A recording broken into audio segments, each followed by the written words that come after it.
Hello everyone, Mike here with you guys once again, and it is finally time for me to do a new video. I haven't really done many videos lately because I haven't played many games lately, but I did manage to get a hold of this game here, Middle Earth Shadow of Mordor, and it's not my game, it's my friend's game. He let me borrow it for like a day, and I'm going to return it to him tonight, but I did manage to get a feel for this, and I have to say, well, first of all, I need to tell you a quick story on a technical issue I ran into while installing this disk, and that is when I was installing this disk, it froze at 1% for like 5 to 10 minutes, and what I had to do was disconnect my Xbox One from the internet and then install the disk, and then reconnect Xbox One to the internet to get the update, and that's how I got through that.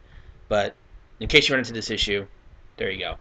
Now onto the game itself. I have to say I didn't think I was going to like it because I don't like Assassin's Creed, and the reason I don't like Assassin's Creed is because when you try to climb on something that you can't climb on, you automatically jump to the other side. Well, I did not run into this issue. In fact, they took a page. They did parkour right in the sense that they took the parkour from Arkham City, which I thought that had the best third-person parkour I've played, and they implemented that. And so, even though it looks like Assassin's Creed, it plays more like Arkham City in terms of the parkour, so that is a very good thing.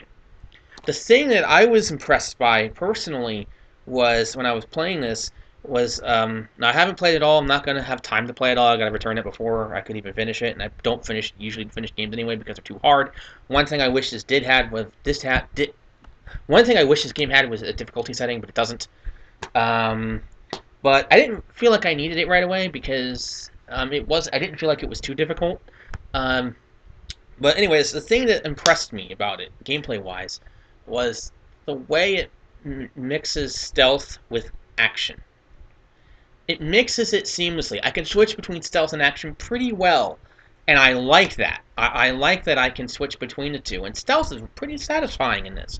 I would say playing this as stealth is more satisfying than playing this with combat, although mixing the two up is really seamless and pretty impressive, and I like that. Um, Another thing I noticed is that I was freeing slaves earlier. They talk about what you do. When you listen to the orcs and the urukai, they talk about what you do. And the cool thing, it's just an example of the power of the Nemesis system and everything. You've heard all about it. I'm not going to go too much into that. But the thing that I will say overall is that in this game, gameplay matters. Gameplay has consequence. What you do, gameplay-wise, not, dialogue options or the choice A, B, or C, but actual combat and stealth, the gameplay mechanic, has consequences.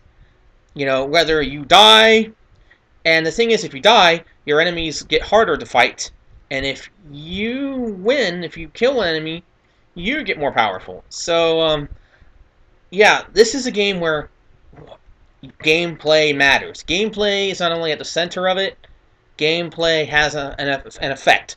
And in most games, it's the story choices and all of that have an effect on what happens. But in here, it's what you do in the gameplay moment, in the action sequences, in the stealth sequences.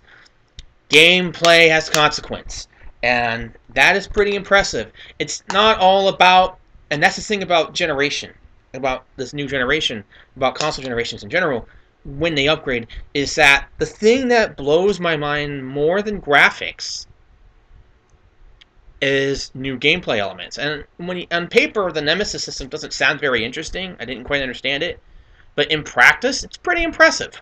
So, yeah, my first impressions, so far so good. So far so good, and it looks like I'm going to have the reviews that I'm hearing are valid so far, and of course later on as you play you get even more and more skills that are really awesome to do, so combat becomes even more satisfying. But like I said, I can't do a full review on this because I'm not going to have time to finish it, and I'm not going to, even if I did, I wouldn't finish it anyway because games are too hard for me to finish. So, but yes, So far, I'm digging this very, very much.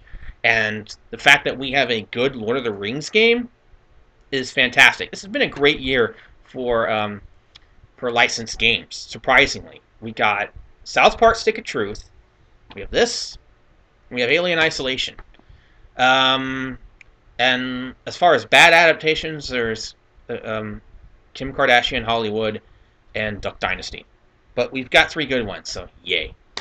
Um, the other game I wanted to talk about is Project Spark. I feel like this is Microsoft's answer to Little Big Planet. Little Big Planet allowed you to create your own games. They were primarily platformers, 2D type of experiences. Well, Project Spark lets you do 3D experiences, including third and first person.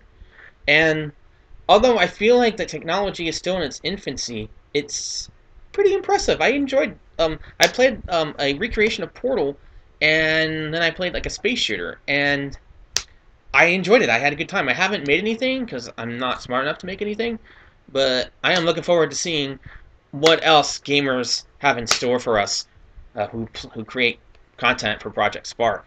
So it's a free download on Xbox Live, and it's only 2 gigs. Download it, please, and you will. And I think you'll like it. It hasn't really been talked about much because it's kind of getting buried under the Evil Within right now, and all these AAA titles have been coming out. But definitely check out Project Spark if you have an Xbox One. Um, Finally, I have to say something about Twitch. My internet connection's been working okay lately, but yet on the Xbox One, I still lag on Twitch when it's lower than the lowest setting.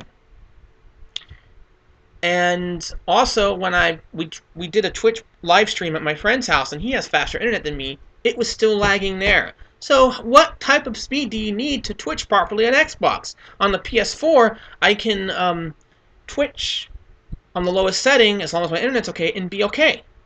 But on the Xbox One, either my internet is slowed down or you need a super duper duper fast connection to Twitch on Xbox One. The good thing about Twitch on Xbox One is at least it tells you when it lags. But yeah, that's pretty much what I wanted to talk about. So so far so good. I definitely checked this game out.